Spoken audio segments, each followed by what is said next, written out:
बिस्मिल्लाहिर्रहमानिर्रहीम। अस्सलाम वालेकुम नादरीन, आप यूट्यूब चैनल देख रहे हैं। मैं इमरान खान हूँ। नादरीन, सबसे पहले तो एक ख़बर मार्केट में गर्दिश कर रही थी और कुछ लोग ये दावा कर रहे थे कि बहुत जल्द इमरान खान साहब शौकत खानम अस्पताल में, ये कहा जा रहा था कि पहुँच जाएंगे, लेकिन अलीमा खानम साहिबा ने इसकी तरदीद की है। एक तो इमरान खान साहब की बहनें पहुँची अडियाला जेल में, तो इसमें 2-3 डेवलपमेंट है इमरान खान साहब के हवाले से। एक उनके बेटों के वीज़ा के हवाले से, एक सुप्रीम कोर्ट ऑफ पाकिस्तान में इमरान खान साहब के हवाले से जो केस चला वो,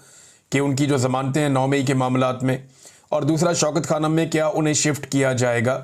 ये वो चीज़ें हैं जो मैं सबसे पहले इमरान खान साहब के बारे में आपके सामने रखता हूँ। इमरान खान की बहन ने कहा कि अभी चंद दिन पहले, और उन्होंने बताया बिल्कुल चंद दिन पहले की ये बात है कि एक बहन इमरान खान की, इमरान खान से उन्होंने देखा उन्हें जब अदालत में केस चल रहा था, और बुध को मेरी बहन ने इमरान खान को देखा था। वो कहती हैं कि इमरान खान बिल्कुल ठीक हैं। हाँ, ये ज़रूर है कि उनका वज़न कम हो रहा है और छोटे मोटे इश्यूज़ हैं। वो वजह यह है कि गर्मी बहुत ज़्यादा है और वो एक छोटी सी जगह में बंद हैं। उन्हें 22 घंटे तक अंदर कैद रखा जाता है, बाहर छोड़ा नहीं जाता। तो ये वो वजूहात हैं जिनकी वजह से कोई भी आदमी हो, सेहतमंद आदमी भी हो, नौजवान भी हो, तो उसके साथ प्रॉब्लम हो जाती है। इमरान खान साहब 70+ हैं, गो के वो बहुत कोशिश करते हैं अपने आप को, अपनी सेहत को ठीक रखने के लिए, लेकिन इसके बावजूद ये मल्टीपल इश्यूज़ तो होते हैं। अब जब शौकत खानम की बात हुई तो उन्होंने कहा जी नहीं, मैं नहीं समझती कि इमरान खान को शौकत खानम शिफ्ट होना होगा, ना ये इमरान खान को कभी निकालेंगे कहीं बाहर ले जाने के लिए,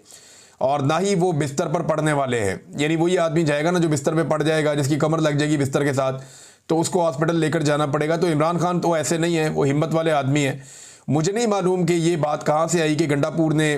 दरख्वास्त की है कि शौकत खानम में इमरान खान को शिफ्ट किया जाए। ये खबर एक्चुअली इस तरह से आई थी कि गंडापुर साहब ने कोई दरख्वास्त की है कि इमरान खान साहब को शौकत खानम अस्पताल शिफ्ट कर दिया जाए या उन्हें वहाँ पे दाखिल करवा दिया जाए। इमरान खान साहब मुझे नहीं लगता कि ऐसा वो करेंगे। हाँ, लेकिन एक जो दरख्वास्त है वो उनकी पार्टी की जानिब से दी जा रही है, और वो ये कहा जा रहा है, पार्टी भी कह रही है, उनकी बहनें भी कह रही हैं कि इमरान खान साहब को उनके डॉक्टरों से चेक करवाएं और ये इजाज़त दी जाए कि इमरान खान साहब के जो अपने मुआलिज हैं वो आएँ और आकर इमरान खान साहब को जेल में देखें, ताकि जो है इमरान खान साहब की भी और बाकी फैमिली की और जो कारकुन है पाकिस्तान तहरीक इंसाफ के, उनकी भी तसल्ली हो जाए। इस पे जो है वो शौकत बसरा साहब ने एक आइडिया दिया है कि तमाम MPs MNAs जाके अडियाला के बाहर पुरअमन तौर पे बैठ जाएं, जब तक इमरान खान साहब को उनके अपने डॉक्टरों से ना मिलवाया जाए तब तक वो वहाँ पे धरना देकर बैठें और एहतजाज करें। बहरहाल इमरान खान साहब की बहनों को जब मैं ये वीडियो रिकॉर्ड कर रहा हूँ तब तक के लिए तो इतला ये थी कि उन्हें नहीं मिलवाया गया। इमरान खान साहब के बेटों के नाइकॉप के हवाले से, देखिए नाइकॉप वाला मामला तो लटका हुआ है, वो तो लंबा चलेगा, लेकिन उनके बेटों को वीज़े भी फराहम नहीं किए जा रहे और ये मामला लगातार हुकूमत की जानिब से लटकाया जा रहा है। तो हुकूमत ये देख रही है कि कब वीज़े फराहम करने हैं उनके बेटों को। मेरे ख्याल में हुकूमत ये फ़ैसला तब करेगी जब चीज़ें थोड़ी डाउन हो जाएंगी, और तब वो उनके बेटों को आने की इजाज़त देगी और इमरान खान से मिलने की इजाज़त देगी। हुकूमत ऐसे मौके पर नहीं आने देगी जब मामला ज़रा गर्म हो। जो मुझे दिखाई देता है वो ऐसे ही है। सुप्रीम कोर्ट ऑफ पाकिस्तान में आज इमरान खान साहब का केस लगना था, और ये केस शहबाज रिजवी साहब और तारक बाजवा साहब, 2 जज हैं लाहौर हाई कोर्ट के, उन्होंने इमरान खान साहब के ख़िलाफ़ फ़ैसला दे दिया था, उनकी ज़मानत खारिज कर दी थी 9 मई के हवाले से। और जिस बुनियाद पे खारिज की थी, यानी वो बड़े अजीबोगरीब मामलात थे। यानी एक पुलिस वाला कहता है कि वो सोफ़े के नीचे था, कोई कहता है जी मैं टेबल के नीचे था, कोई कहता है जी मैं पर्दे के पीछे था। तो इस तरह की गवाहियों की बुनियाद के ऊपर इमरान खान साहब की साजिश को दुरुस्त मानते हुए लाहौर हाई कोर्ट ने इमरान खान साहब की जो ज़मानत है 9 मई में, उसे कैंसिल कर दिया था, उन्हें ज़मानत नहीं दी थी। तो अब ये जस्टिस याह्या अफरीदी साहब की अदालत में मामला है, तो याह्या अफरीदी साहब केस की मेरिट पर बात नहीं करेंगे, ये उन्होंने अपनी अदालत के अंदर कहा। यानी जो बज़ाहिर रिपोर्ट हुआ है, सदीक जान साहब ने रिपोर्ट किया, अलीमा खान साहिबा ने बताया, कुछ और वकला उन्होंने भी ये बात की है, तो वो ये कह रहे हैं कि सिर्फ एक पॉइंट पर बात करेंगे कि आया वो ज़मानत के केस में मेरिट को डिस्कस कर सकते थे या नहीं। यानी लाहौर हाई कोर्ट में जो ज़मानत का केस है उसके अंदर जो केस के मेरिट्स हैं कि ये केस ठीक तरह बना है या नहीं बना, इसको डिस्कस किया जा सकता था या नहीं किया जा सकता था, सिर्फ ये नुकता हम यहाँ पे उठाएंगे, हम मेरिट्स के ऊपर बात नहीं करेंगे। इसका सादा मतलब जो मुख्तलिफ लोगों ने समझाया, जो वहाँ पे जर्नलिस्ट मौजूद थे, उन्होंने, क्योंकि मैं कोर्ट रिपोर्टर नहीं हूँ, मैं इतना कानूनी मामलात को नहीं जानता, एक तालिब इल्म हूँ इस हवाले से, लेकिन जो चीज़ें सामने आई मैं आपके सामने रख देता हूँ। जितना मैंने इसको समझा है वो ये है कि सुप्रीम कोर्ट ऑफ पाकिस्तान नहीं चाहती कि ये वाले मामला सुप्रीम कोर्ट ऑफ पाकिस्तान में आए कि एक पुलिस वाला टेबल के नीचे छुप गया, कोई पर्दे के पीछे घुस गया, कोई सोफ़े के नीचे घुस गया, और ये पुलिस वालों ने इस तरीके से इमरान खान साहब की साजिश पकड़ी, फिर कभी रिपोर्ट भी नहीं की, फिर कभी जय वकुआ पे भी नहीं गए, फिर उसके बाद कभी किसी को बताया भी नहीं, और जब बताया तो उसके बाद भी कोई वहाँ पे नहीं गया, किसी ने जाके इलाके का नक्शा नहीं बनाया। पुलिस वालों को ये भी नहीं पता था कि मेन दरवाजे से लेकर अंदर इमरान खान के कमरे तक महज 20-25 मीटर का फासला होगा, 20 मीटर का फासला होगा, तो वो कहते नहीं 300 मीटर तक का फासला उन्होंने बता दिया। तो एक अजीबोगरीब किस्म की कैफियत थी जो हाई कोर्ट में थी, लेकिन इसके बावजूद हाई कोर्ट ने वहाँ पे इमरान खान साहब को जमानत नहीं दी। अब ये मामला सुप्रीम कोर्ट में आया तो सुप्रीम कोर्ट चाहती है कि इन टेक्निकल नुक्तों के ऊपर बात ही ना हो, सिर्फ एक पॉइंट के ऊपर बात करें। बहरहाल 19 तारीख अब दी गई है, ये पाकिस्तान तहरीक-ए-इंसाफ के जो वकला हैं उन पे मुनसर है कि वो कितना ज़्यादा इन टेक्निकल इश्यूज़ को उठाते हैं और कितना ज़्यादा हुकूमत को और प्रोसिक्यूशन को और पुलिस को वहाँ पे बेनकाब करते हैं। सुप्रीम कोर्ट ऑफ पाकिस्तान में इसमें जस्टिस याह्या अफरीदी को बिल्कुल कादी फायद ईसा बनना होगा।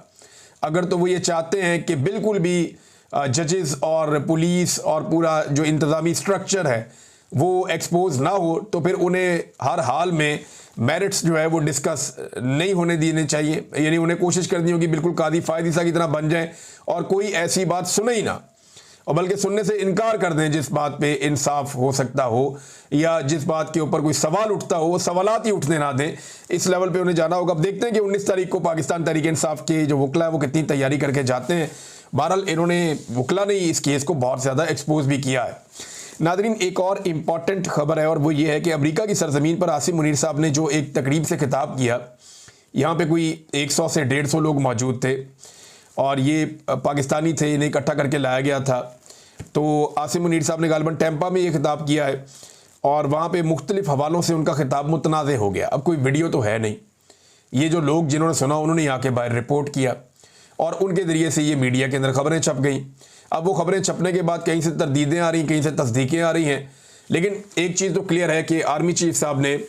भारत को अमरीकी सरजमीन पर खड़े होकर चैलेंज ज़रूर किया। ये बात बिल्कुल क्लियर है कि अमेरिका की सरजमीन पर खड़े होकर पाकिस्तान के आर्मी चीफ ने भारत को चैलेंज किया। अच्छा, भारत को इस बात पे बड़ी तकलीफ हो रही है, वो ये कह रहा है कि जी ये कैसे हो सकता है कि हमारा एक दोस्त मुल्क है अमेरिका, उसकी सरजमीन पे खड़ा होकर हमारा एक दूसरा जो मुल्क है पड़ोसी वो हमें धमकियां लगा रहा है, तो ये हमारे लिए बड़ा एक नेगेटिव उन्होंने कहा। लेकिन आर्मी चीफ पाकिस्तानी कम्युनिटी से बात कर रहे थे, वो कोई अमेरिकन से तो बात नहीं कर रहे थे, ना वो कोई प्रेस कॉन्फ्रेंस कर रहे थे, लेकिन उन्होंने पाकिस्तानी कम्युनिटी से जो बातें की उनमें दो चीज़ें बड़े उनके बयानात जो हैं वो वायरल हुए। एक के ऊपर तरदीद आ रही है, एक ये कहा जा रहा है कि जी मर्सिडीज़ और डंपर ट्रक का जो है ना, इन्होंने मिसाल दी है आर्मी चीफ ने कि एक डंपिंग ट्रक, पाकिस्तान की मिसाल उन्होंने कहा ऐसे जैसे एक डंपर ट्रक है जो बहुत माल लेकर जाता है, वो लेकर जाता है सामान, और इंडिया की मिसाल उन्होंने ऐसे दी है कि जैसे वो एक नई नवेली मर्सिडीज़ है जो हाईवे पे आ रही है, और अगर इनका तसादुम हो जाए तो फिर नुकसान किसका होगा, ये सवाल आर्मी चीफ ने पूछा। फिर कुछ एटमी हथियारों के हवाले से भी भारतीय मीडिया ये क्लेम कर रहा है कि धमकी आर्मी चीफ ने लगाई। अब ये जो आर्मी चीफ ने धमकी लगाई, मुझे नहीं लगता कि इसका कोई सबूत भारत के पास है, लेकिन एक चीज़ और जो अंदर से रिपोर्ट हुई है कि आर्मी चीफ का ये कहना है कि वो मिसाइल मारकर जो 10 मिसाइल मारे तो भारत के अंदर जो डैम्स बने हुए हैं उनके स्ट्रक्चर तबाह हो सकते हैं। तो ये प्रैक्टिकली ये बात मुमकिन नहीं है, वो इस तरह मुमकिन नहीं है कि रशिया ने अभी यूक्रेन में बड़ी कोशिश की है, सिर्फ टर्बाइनों को वो नुकसान पहुंचा सका है। ये जो नए बड़े जदीद डैम है ना जो भारत ने कश्मीर में बनाए, मुख्तलिफ इलाकों में बनाए, ये डैम्स कंक्रीट के बने हुए होते हैं। इनको तोड़ने के लिए आपको वहाँ पे बम नस्ब करने पड़ते हैं, इनकी जड़ों के अंदर घुसना पड़ता है, प्रैक्टिकली जाकर एफर्ट करनी पड़ती है, फिर जाकर आप कुछ कर सकते हैं। ऊपर से मिसाइल मार के तो अभी रशिया भी यूक्रेन के डैम्स नहीं तोड़ सका,